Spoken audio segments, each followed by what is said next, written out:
And we have been recording the 3 previous ones, and they're up on YouTube. When everything is edited from today, we'll send out links for all 4 of the home safety classes.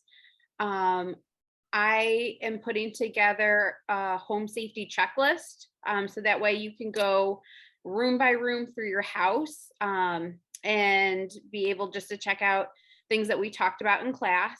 And Lindsay, I know you were also going to send out some more information. Yes, get the flyers out for everybody. Yep. Yeah. So before we jump into today's topics, are there any questions from the last couple weeks? I'd like to ask you to say that again. You're going to post them on YouTube, the last several lessons? Yes. Yeah. So we've been recording them, and Yes. they're up on YouTube. I hadn't gone to that link and I just don't know. Okay. YouTube where? My YouTube channel. So we'll also be sending out an email with all 4 of the recordings. Okay. Yeah. And so Empower will send that out. Thank you. Yeah, no problem. No I problem. found it very helpful. 2 weeks ago was my first class and I was there for the whole one. Last time I had a doctor's appointment that I had to go to, so I only got to half of one. And now I'm at the last one.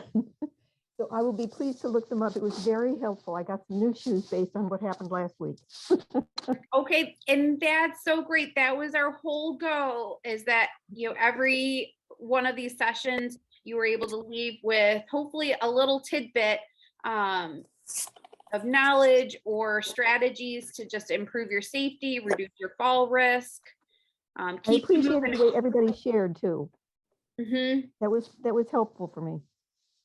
Yeah, I think that was a big part of this series, is all of the wonderful questions that you all asked, and things that are working for everyone at home. That I think really makes this a valuable experience for everyone. Thank you. Okay, any other questions from the last couple weeks? Okay, everyone's going to keep it easy. Love it. Okay, we're going to see if I can get my PowerPoint up.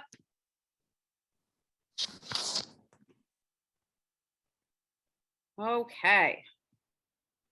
Let's see. Okay. So to start with, one of the biggest things that you can be doing to help with staying stable and your balance and staying moving is optimizing your medication. So, you know, keeping track of your medication, staying on your schedule, and, you know, having a system with that. And that way you're able to, if you are noticing, you know, periods of time that you may be experiencing an off time, or a lull in your medication, or a time of day where you're freezing more, or your balance isn't the best, you can be able to talk to your neurologist.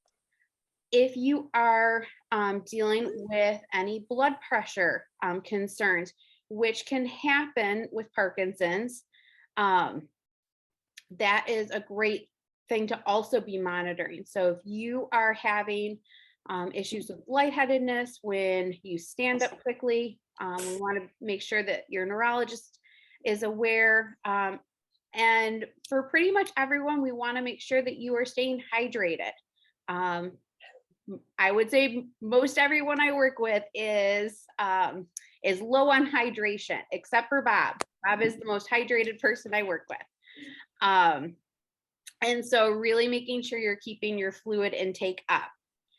And then we've talked about this in previous weeks, is if one of your medications is a benzodiazepine, talk to your neurologist about that, because that specific type of medication can increase your risk for falls.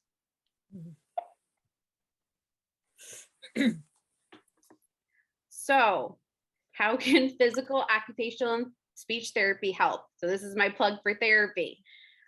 We all can help in different ways to keep you safe and keep you steady when you're up and you're moving. a lot of it has to do with working on multitasking with different angles, because oftentimes individuals can lose their balance or have a fall when they're doing two things at once. So physical therapy can work on walking in balance with multitasking. Occupational therapy can work on doing your activities of daily living. So that could be working on getting dressed, working on making a meal, grocery shopping, and that multitasking. And then speech therapy can work on multitasking with being able to keep your voice volume up, making sure your voice is clear, making sure you're getting really good breath control. So multitasking is a big part of what we work on. Exercise is also really important, which we've talked about throughout this series. And one of the benefits of therapy is that we really work on creating a comprehensive exercise program. So that way, when you graduate from therapy, you have a good foundation. And so going back to optimizing medication, one of the thoughts about making sure that your medication is optimized is that helps you be able to move a little bit easier. And we know that movement and exercise are one of the best things that you can be doing to help manage your Parkinson's symptoms. I often tell people that about a research study that looked at what your brain looks like when you've taken carbidopa levodopa, and then what your brain looks like when you've done higher intensity exercise, and they look pretty similar. But I always say that exercise, you can do that without the side effects. And so optimizing your medication optimizes your movement, and then makes it easier for you to be able to follow those exercise routines and work at that higher intensity level that we know is so valuable.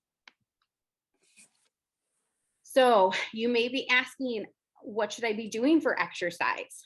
And this was a study that looked at group exercise, individuals who did therapy, and then individuals who just did a home exercise program on their own. And this was individuals with Parkinson's. And they found that those that did the individual exercise and therapy improved their function and their balance. The group individuals improved their walking, and that those that just did exercises on their own had the least improvements across everyone. Yeah. And so we know that working one-on-one with someone to really get a good foundation is so valuable. And then if you're able to getting linked into a group, there's a lot of health benefits for just participating in a group, especially as we're coming out of COVID. So those are things to consider as you're developing an exercise plan. So what should you be doing and how should you be doing it is really important. So a couple considerations that we want to focus on is progressive aerobic exercise. That really helps us with brain health. When we are able to get our heart rate up to a moderate or a higher intensity, it increases our blood flow in our brain, which actually makes it easier for our brain to use dopamine, which is that chemical that your brain has a harder time making with Parkinson's. And then also higher intensity exercise helps stimulate the making of other brain chemicals that make it easier to move. And so examples would be a walking program. And this is my plug for my walking pole group that will hopefully be starting in about a month. Cycling. So there's the spinning class at the Empower Gym, using an elliptical, running. And then another type of exercise that is equally as important is doing skill-based exercise. And so these are exercises that really help you improve your ability in something. So oftentimes for individuals with Parkinson's, that is working on moving bigger and being able to keep that bigness of movement. And so that's oftentimes one thing that we'll work on. In therapy, it's if you're doing boxing, that's something that gets worked on in boxing. My balance class, we work on it. And so it's important that that is challenging and that it's skill-based. You're working on a specific activity. So some skills that we really focus on in Parkinson's are slow movements. So we work on speed, small movements. So everything we do is big. Weakness, which can sometimes happen in Parkinson's. So we really are working on building strength, which helps build our reserve. Our posture changes. So a lot of what we do is working on getting our back muscles, our extensor muscles activated. So if you ever come to big class, a lot of what I will cue is that we need to be in our power stance and that we need to power up, meaning we're getting big through our posture, we're up tall. And then working on stiffness or decreased flexibility, especially in your trunk. If we can keep your trunk moving, it can help with your balance, it can help with your walking. Balance changes. So we're working a lot on different types of balance. So there is balance where you're reacting to something. So let's say you're walking on ice and you slip and need to catch yourself. There is anticipatory balance where you may be walking down the road and see something that you have to step over, which changes how you're moving.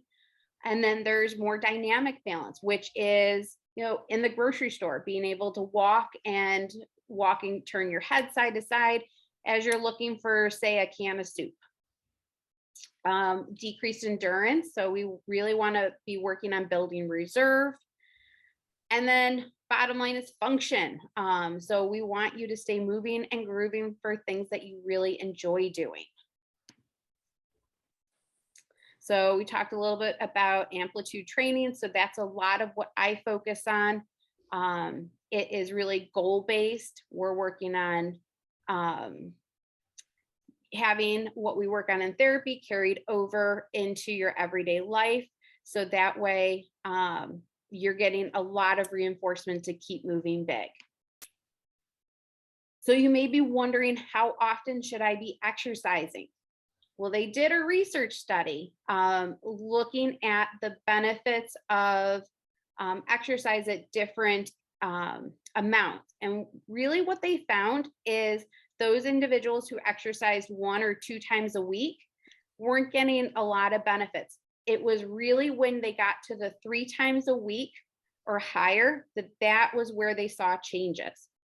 And what was really great is as participants increased their days of exercise, the benefits also increased.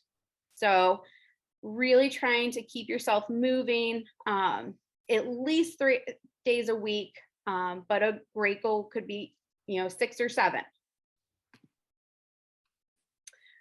So exercise can also help with some of those non-movement parts of Parkinson's.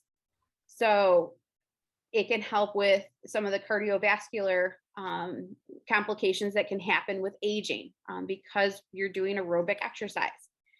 It can help decrease the progression of osteoporosis. So a lot of what we do in big class and in boxing is weight bearing.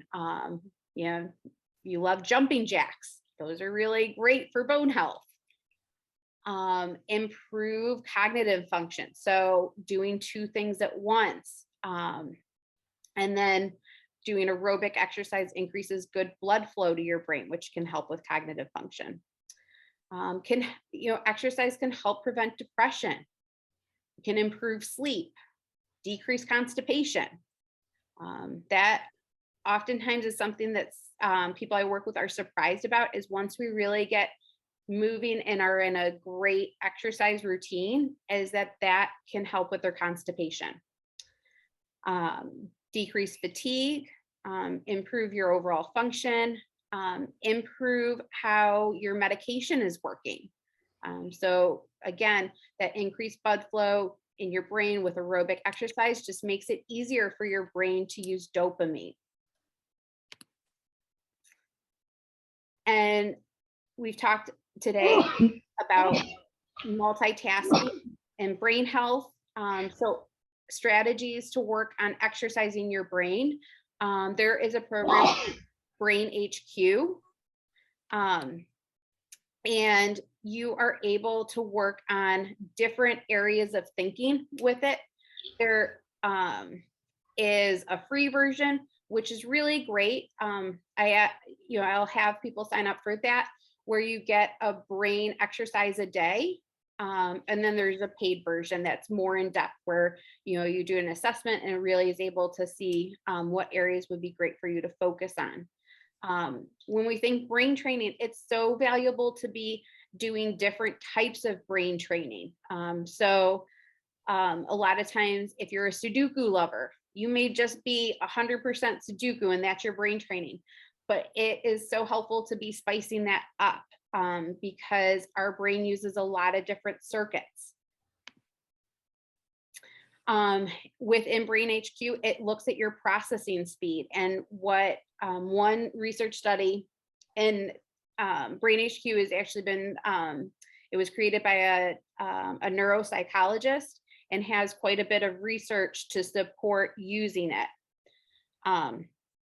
More so than some of the more mainstream options like luminosity. This program has quite a bit more research to support it. And what it found is that by doing the Brain HQ exercises, so really brain training using different types, was able to increase auditory processing speed, which can actually help with your balance, and then visual processing speed. So both of those can really help with your balance. You're able to hear and process that and take in visual information and process that quicker. Both of those help with your stability. It also was found that brain training can help with attention, and specifically visual attention and spatial attention, which can be really helpful as you are navigating your home environment, or walking maybe on an uneven surface. We talked about vision and hearing. Both were improved. So that can, thinking about going to the grocery store, I think Wegmans on a Saturday at 1 o'clock in the afternoon. That is a lot to take in. And so doing brain training can help you be able to take that information in and process it quicker. And then what Brain HQ also found was that it helped with just everyday activities. People were able to do them quicker. So, if you are balancing your checkbook or putting out your medication for the week, is that by doing regular brain training, it made those activities easier to do. And then that's just the website.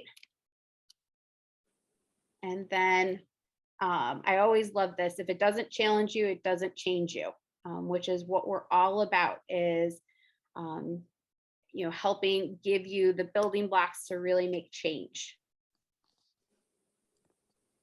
All right. Does anyone have any questions from that?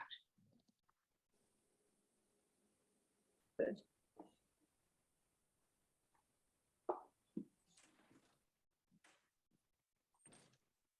Nothing. Okay.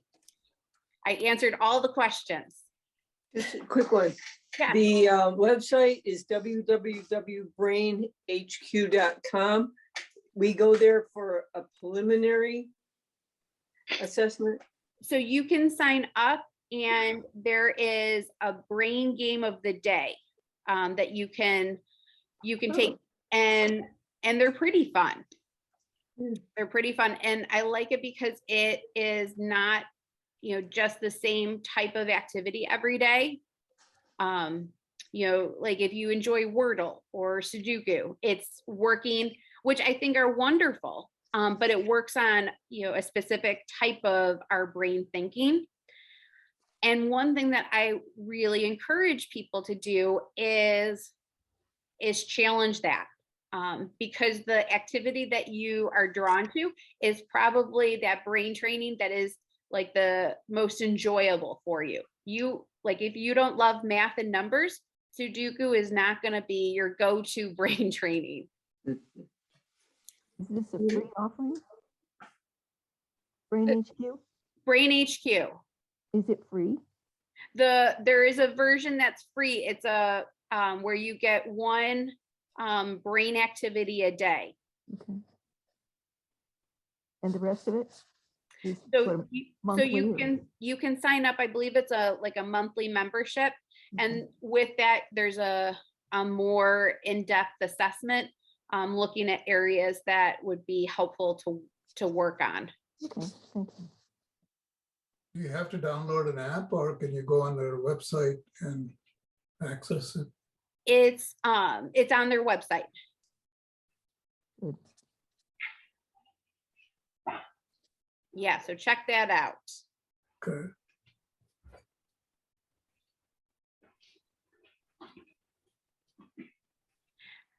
Any questions about, the benefits of exercise and brain health and, sort of the recipe for a good exercise program?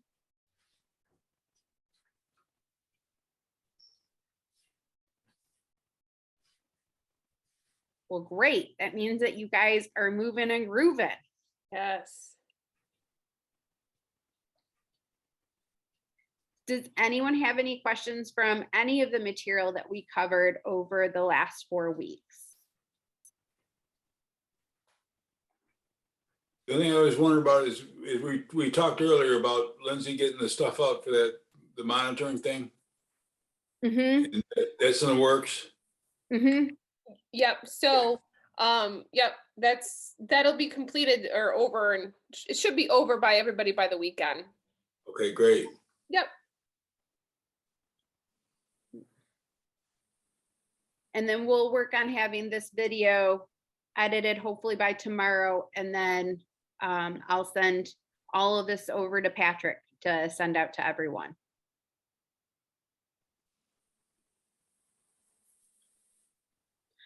Well, if everyone has had their questions answered, then how about we have a movement break and we work on our balance a little bit? Sounds good. Yeah. All right, so let's get standing up.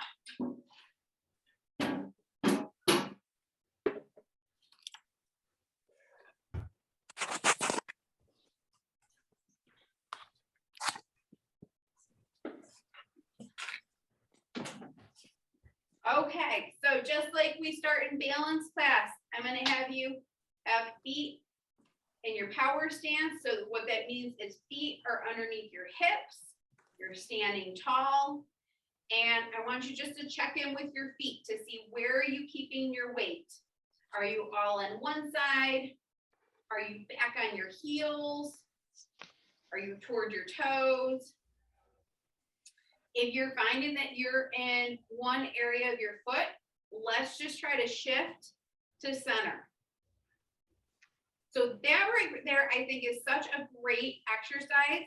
And it's something that you can easily do at home if you are brushing your teeth or you're at the kitchen counter washing some dishes. It's just checking in for where you keep your weight. So from here, let's work on just shifting side to side. So we're going to shift all the way to one leg and then all the way to the other. So just shifting back and forth. As you get going, you can even make that shift a little bit bigger, lifting your foot up a little bit.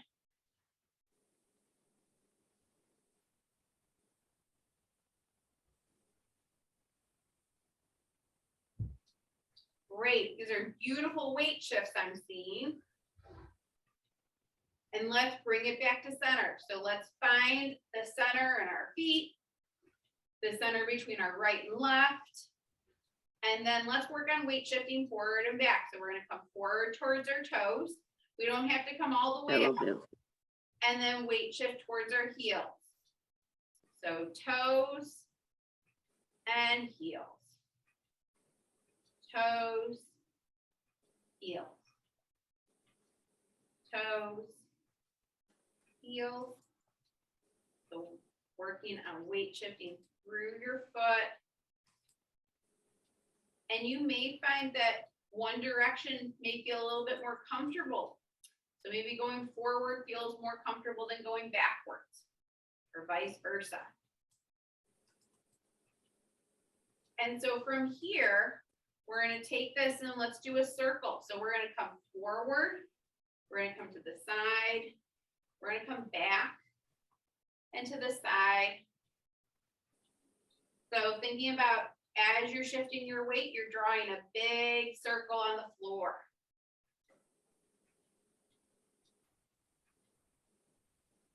As you get going, you can make that circle bigger.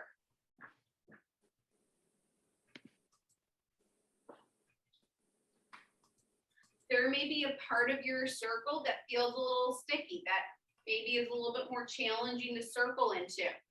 So if that's the case, you can hang out in a quarter or a quadrant of your circle and just work on that weight shifting.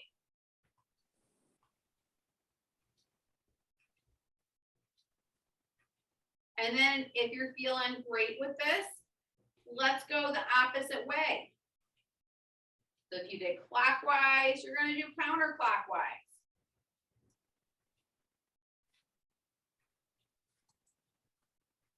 I'm going to have you just check in for where you feel your stickiness is with your circle.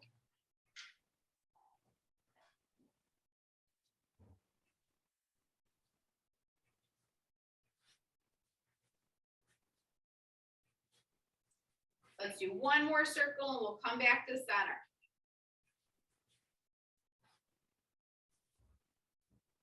So coming back to center, today I was going to have us do a little bit with eyes closed. So if you need a chair for balance, make sure you have one. You can start with your feet and your power stance up nice and tall.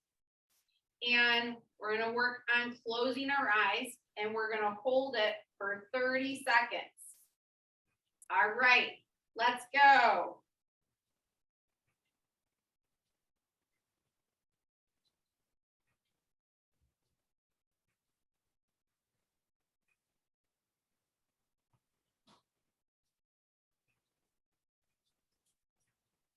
So as you have your eyes closed, I want you feeling how you're moving through your feet. Are you staying pretty stable or do you feel like you're swaying a little bit? All right, eyes open.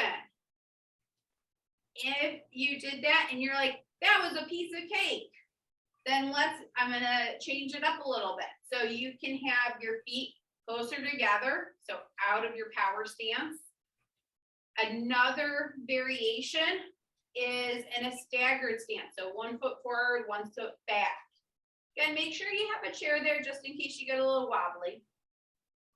And then let's close our eyes. We're going to do that hold again with eyes closed and really paying attention to how do you keep yourself balanced through your feet. Let's go.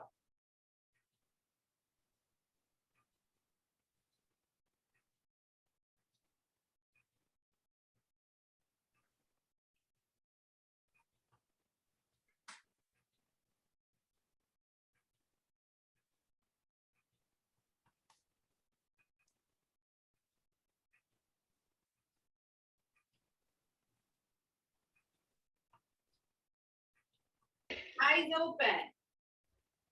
Wonderful. Everyone looks so great. You may be wondering, why the heck am I having you do things with eyes closed?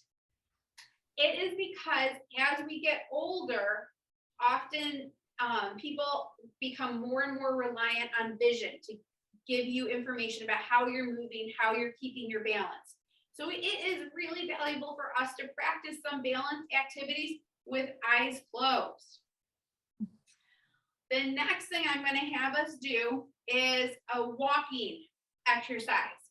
So we're going to be working on some information that we're going to get from our inner ear. So that's our third balance system that really helps keep us stable. So we're going to, if you have a space, we're going to work on walking, and I'm going to have you work on turning your head to the right and to the left. I always think about like you're walking down the aisle of a grocery store and you're looking for the tomatoes or the frozen peas. I swear they always move the frozen peas. Never know where they are.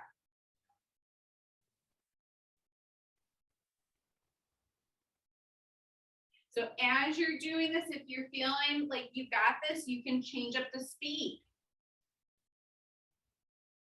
You can have yourself move forward and backwards.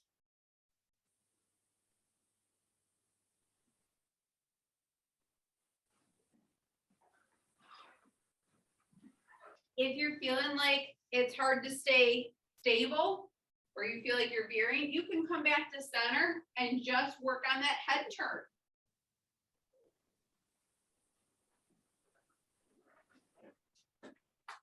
And then let's come back to center.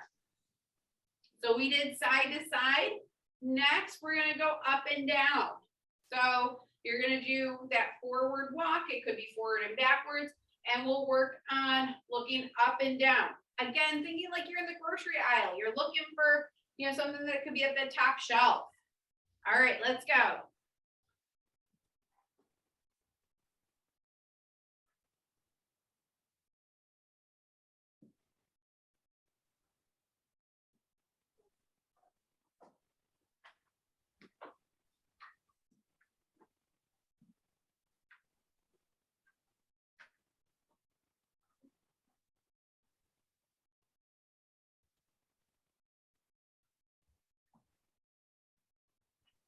We'll do one more walk.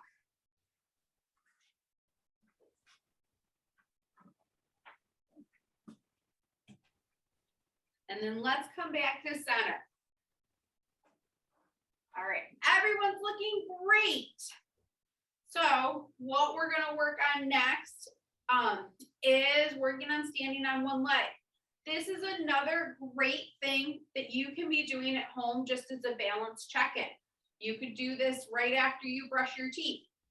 So I'm going to have everyone shift over. So this is your first step to getting ready to stand on one leg is you want to shift. You want to get that standing leg activated, ready. Squeeze your tush, and then you're going to do your leg lift. And what makes this a really great thing to be checking on daily is that you can time yourself. So you can be seeing if you are getting your balance better every day, that time that you're standing keeps getting better and better, or maybe you're not needing to hold on to the counter as much. Or it could be the check-in that maybe we need to work a little bit on balance.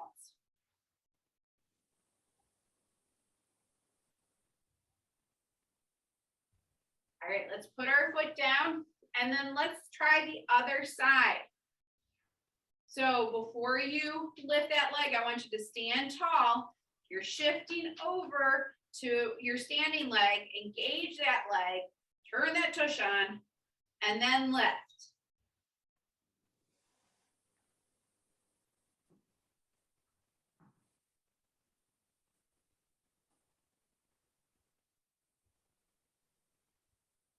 You may find that one side is a little bit easier than the other.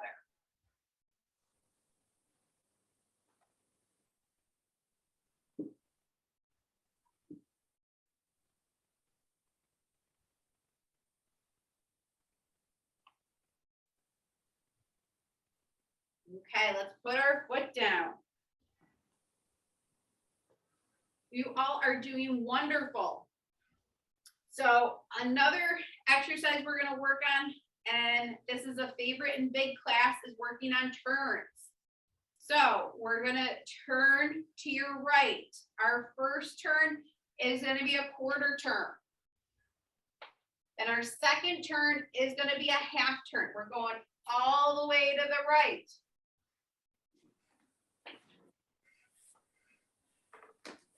And then our third turn is going to be a 3/4 turn. And we're working on our big steps. And then hopefully you are looking away from your computer, your iPad, whatever you're watching this on. And then our fourth turn is going to be a whole turn, still in that same direction. So we're working on big turns. We're working on making sure you're finishing where you need to be. So hopefully you are looking away from the computer. Now we're going to unwind that turn. So you're going to do a 1/4 turn to the left. Now a half turn.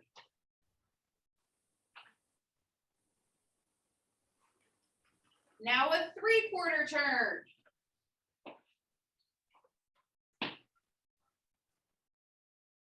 And hopefully I am looking at everyone's lovely face. And now a full turn.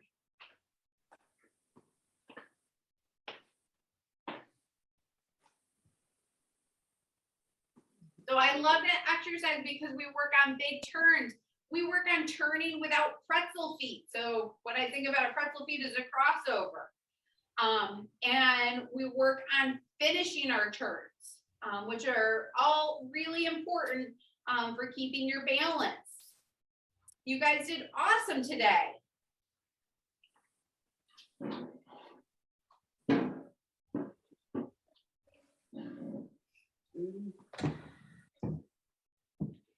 Does anyone have any questions about those exercises we did?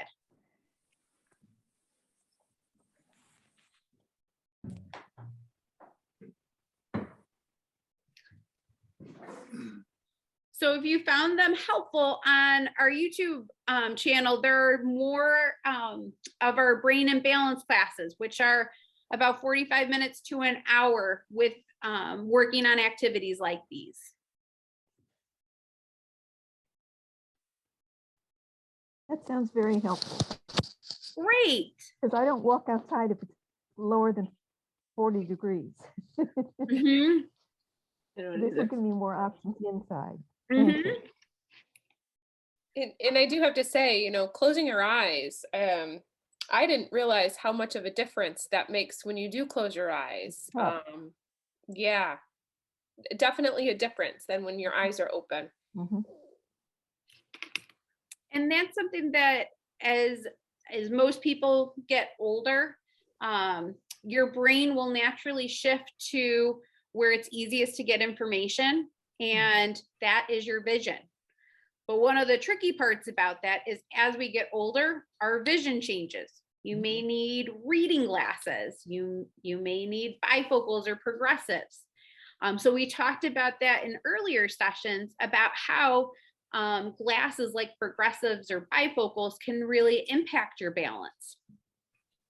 And so it's so great to work on balance activities where you're focused on using your other balance systems. Because if you get up in the middle of the night and say your night light's not working, you want your brain to be able to talk to your other balance systems to keep you stable. Mhm. Have they done specific studies on how progressives or bifocals affect Parkinson's people? Bernadette, that is a wonderful question. I am not sure. I can do a quick search. I can speak from my own experience that bifocals and progressives can be really challenging. How come the eye people don't think that there's anything that they need to know about Parkies?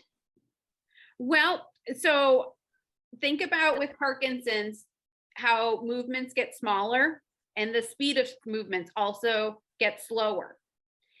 The same thing happens with your eye movements because you have eye muscles that are powering the shift in where your eye has to focus, say with a bifocal, whether it's the upper lens or the lower lens. And I have found that when individuals have changes in their glasses, that it can take a while to really have your brain sort of figure out where it needs to go.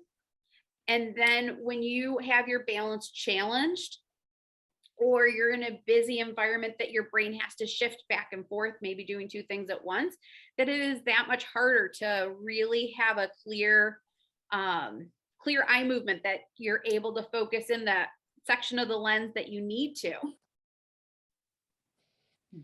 And the I know other, I know I've talked to my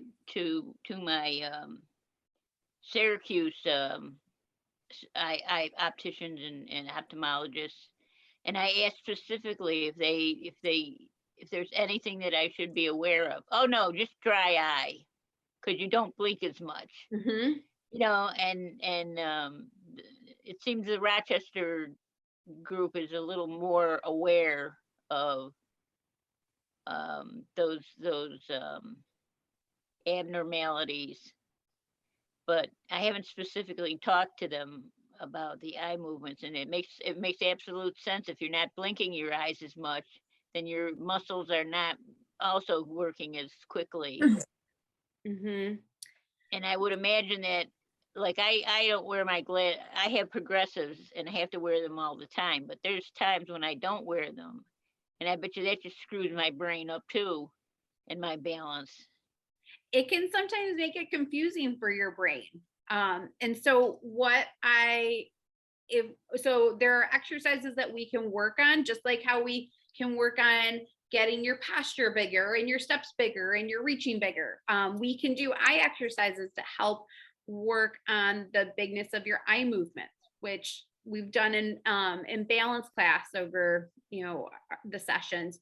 And so if we're still struggling and it's really impacting your balance, sometimes just switching to two different glasses, which I know is a huge pain.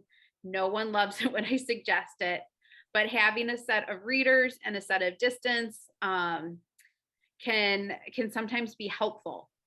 And then you add in cataracts and glaucoma, and you're really getting screwed up.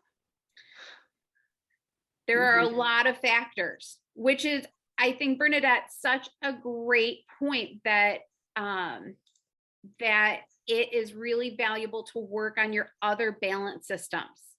Yeah. And Makes so, sense. yeah, and so often, people become really vision focused, and they'll turn off information they're getting from their inner ear, information that they're getting for how their body's moving, especially in Parkinson's.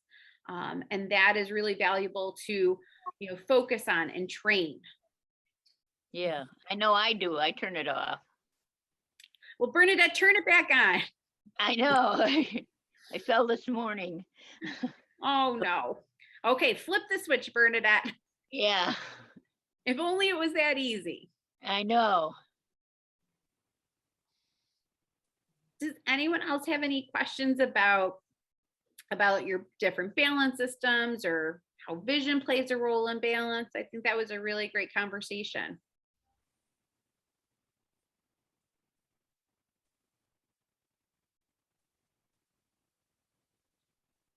Okay. We must have answered all the questions, which is so great. Doesn't hearing also impact balance? Yes. Yeah. So hearing can definitely impact balance. If you think about, if you're walking and someone approaches you from behind and you don't hear them, that can be very startling. If they come up and you're like, oh, where did you come from? So hearing is definitely a big part of our balance system. And that it goes along with your inner ear. So part of your vestibular nerve, part of it's for hearing, and then part of it's also for being able to tell how your head is moving and coordinating your head and your eye movement. So that can play a big role in balance.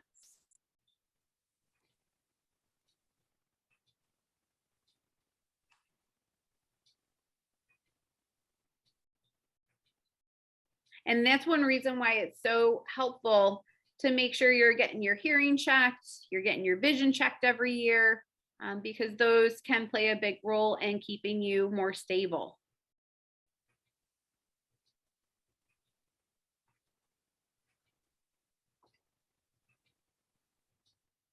Lindsay, do you have anything else to add? I Can don't. I add something that's not relevant to this particular conversation?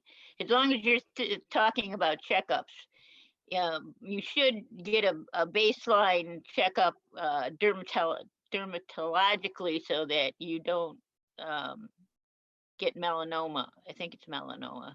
Yeah.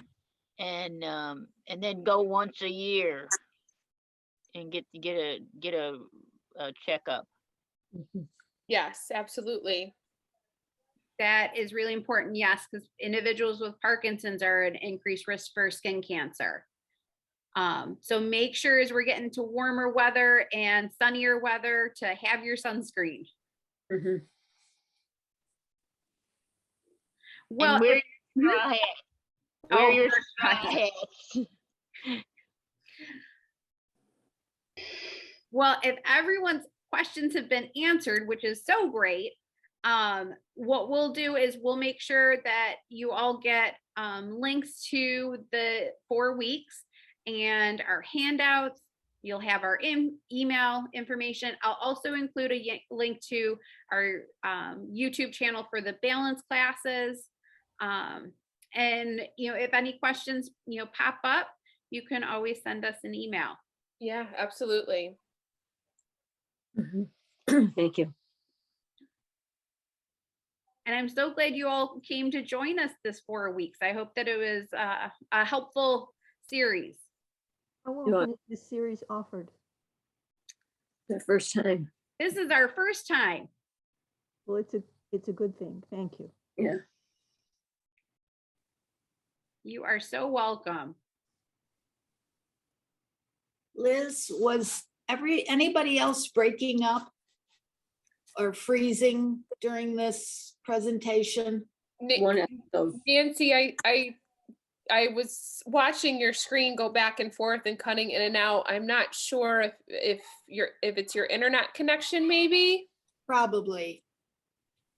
Yeah, that's what I was wondering. I was thinking it might be the connection here because we're down in Virginia. And I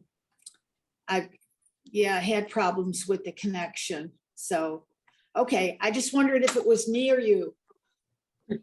Well, hopefully it wasn't too interrupted, so you got something out of this. Oh, no, it kept coming back, but it just kept, saying reconnecting and like 3 times. So that was good. Good. Yes. Will you include your contact information? Yes, I will. That would be helpful. Definitely. Thank you. Yeah. This is such a great part about Zoom is Nancy and Rich were able to join us all the way from Virginia. Mhm. Yeah. Aren't you going to say something?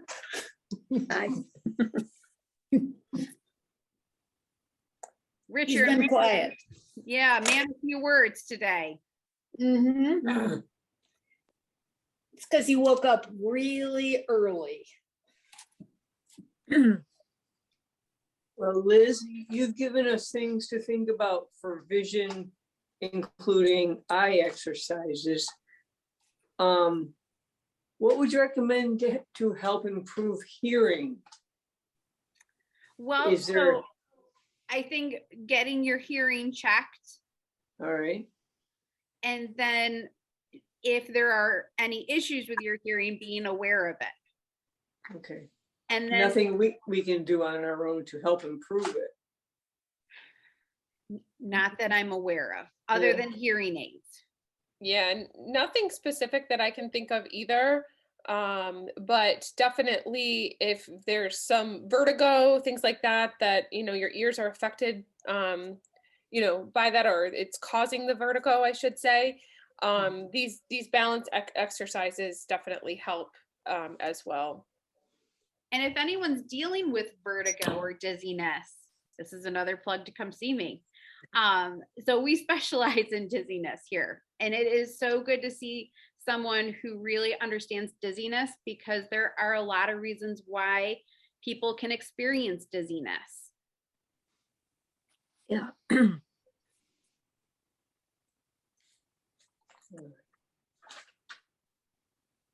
Liz, why are people with Parkinson's more prone to melanoma? It has to do with dopamine being part of your skin pigment.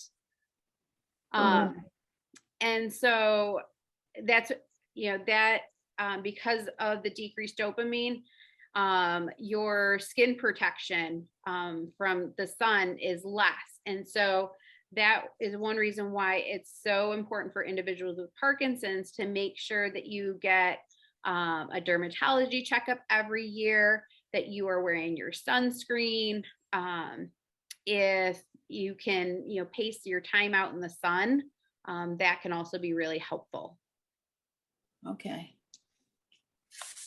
I think it's also because of the carbidopa, levodopa, I guess. Yeah, it's related Creates- it's related to the dopamine, Mhm. which carbidopa, levodopa is. And when you're a farm girl like me, timing out my sun time is not usually in my my repertoire. Now I'm feeling lucky. Well, it's great that we talked about this. So make sure you have your sunscreen. Mhm. And actually, it was our ophthalmologist that actually it was examining Rich and said, has he ever been, I think he's got Parkinson's. She was noticing the changes in his eyes. Mhm. Yeah. So often you think about Parkinson's impacting your bigger movements or having that tremor, but it can impact how big your eyes are able to move. Interesting. Yeah. And Okay. then we added cataracts and glaucoma. So we got it all. Yeah, we got it. When one thing goes, the rest of it all goes to hell. Yeah. It does. Oh, interestingly, one little thing, he was walking here in one of the hallways and had on his sneakers that have a much more aggressive horizontal tread on them. And the carpeting that they have in the halls is like not really a Berber, but it's different textures. And he lost his balance because he was turning and his sneaker got caught. Yeah. So the shoes are definitely a good thing to take into consideration. Yeah.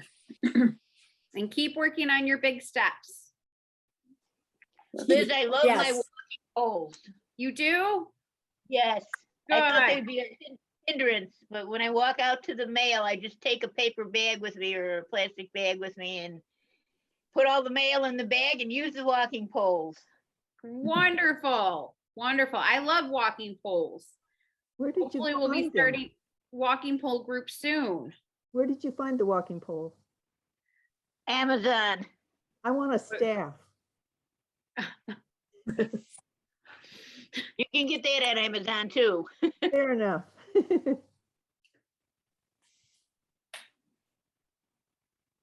Do you buy the walking poles obviously based on your height or? So walking poles are adjustable. And so there is a couple different types of walking with walking poles. So Audrey, if you wanted to come to walking pole group when we get going, I have a couple different types of walking poles and we could try them out. It's like a good idea. We Is have a that a new lot of group? fun. Is What's that a that? new group? No, this will actually be our third summer doing it. Oh. Hard to believe. How far do you walk? So we meet at the butterfly garden and And what's so great is that there are benches all along the lake. And so everyone can basically pace their walk. So if you need to sit, there's opportunities to sit. And I'm trying to remember, we measured it out last year. Ooh, maybe 1/8 of a mile. It is from the parking lot doing the full loop. That's I'll not have, bad. I'll have to measure it out again. When will that start?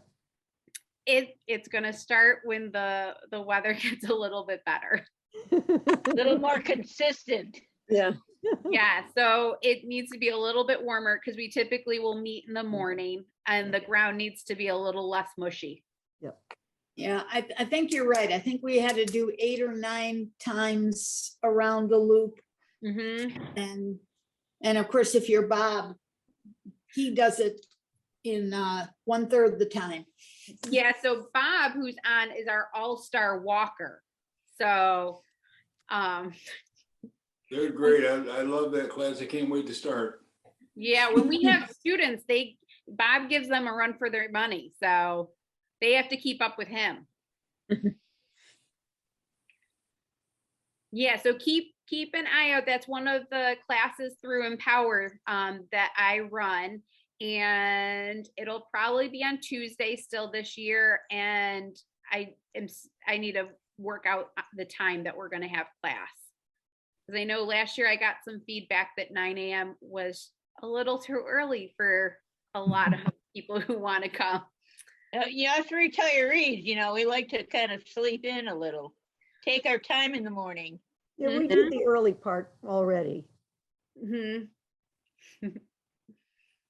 So I have to figure that out, but that'll be coming soon. Hopefully, maybe the beginning of May.